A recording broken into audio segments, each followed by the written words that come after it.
Radikalisme merupakan gejala umum yang bisa terjadi dalam suatu masyarakat dengan motif beragam, baik sosial, politik, budaya, maupun agama, yang ditandai oleh tindakan-tindakan keras, ekstrim, dan anarkis sebagai wujud penolakan terhadap gejala yang dihadapi. Radikalisme juga diartikan suatu paham yang dibuat-buat oleh sekelompok orang yang menginginkan perubahan atau pembaruan sosial dan politik secara drastis dengan menggunakan cara-cara penekanan dan ketegangan yang pada akhirnya mengakibatkan kekerasan. Radikalisme memiliki kaitan yang cukup erat dengan terorisme, karena terorisme sendiri merupakan salah satu metode yang digunakan oleh oknum berpaham radikal. Dapat dikatakan pula bahwa radikalisme merupakan cikal bakal aksi terorisme.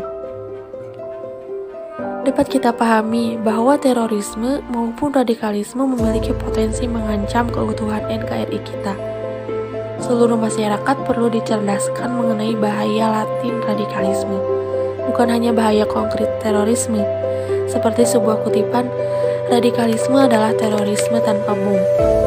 Seluruh indikasi radikalisme harus segera ditindaklanjuti sebagai ancaman yang sama besarnya dengan aksi terorisme.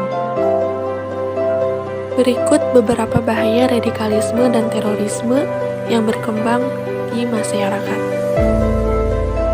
Memakan banyak nyawa. Adanya aksi terorisme yang bertujuan awalnya untuk memerangi orang Yahudi atau yang tidak beragama Islam, tetapi justru dari penyerangan tersebut, lebih banyak orang Islam yang ikut melayang nyawanya dibanding sasaran yang akan dimusnahkan. Hal ini jika dalam ilmu akuntansi, maka dinamakan tidak balance atau tidak seimbang. Contoh kasus yang telah terjadi di Indonesia yaitu bom bunuh diri di Bali dan di Jakarta. Dalam kasus ini, justru banyak salah sasaran yang terjadi sehingga menghilangkan banyak nyawa orang yang bahkan bukan merupakan sasaran dari penyerangan tersebut.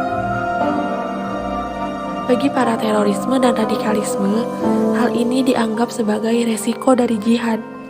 Tetapi harusnya mereka berpikir, berapa banyak nyawa yang tidak bersalah melayang.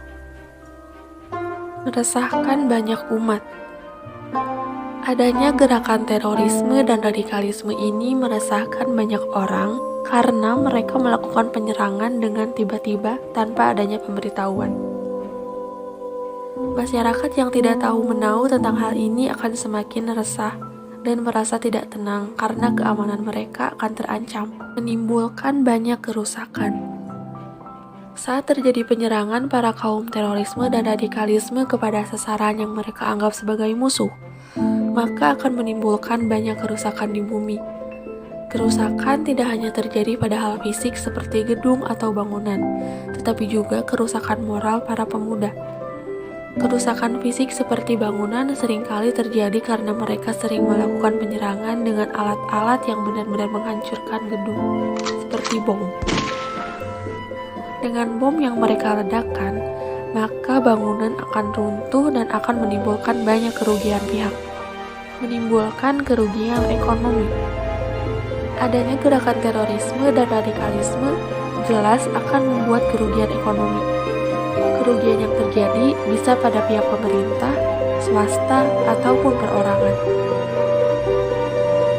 Meracuni pikiran anak bangsa.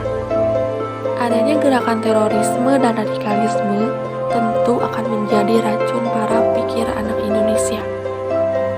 Mereka adalah generasi penerus yang sebaiknya diberikan contoh yang baik, yaitu saling rukun dan gotong royong, bukan malah melakukan penyerangan. Yang dilakukan oleh para teroris akan menyebabkan anak bangsa dengan tidak langsung berpikir keras. Anak muda pemikirannya masih susah terkendali, sehingga jika ada orang yang melakukan penyerangan, seringkali mereka terpancing emosi untuk melakukan penyerangan balik. Hal inilah yang menjadi kekhawatiran terhadap para generasi penerus selanjutnya.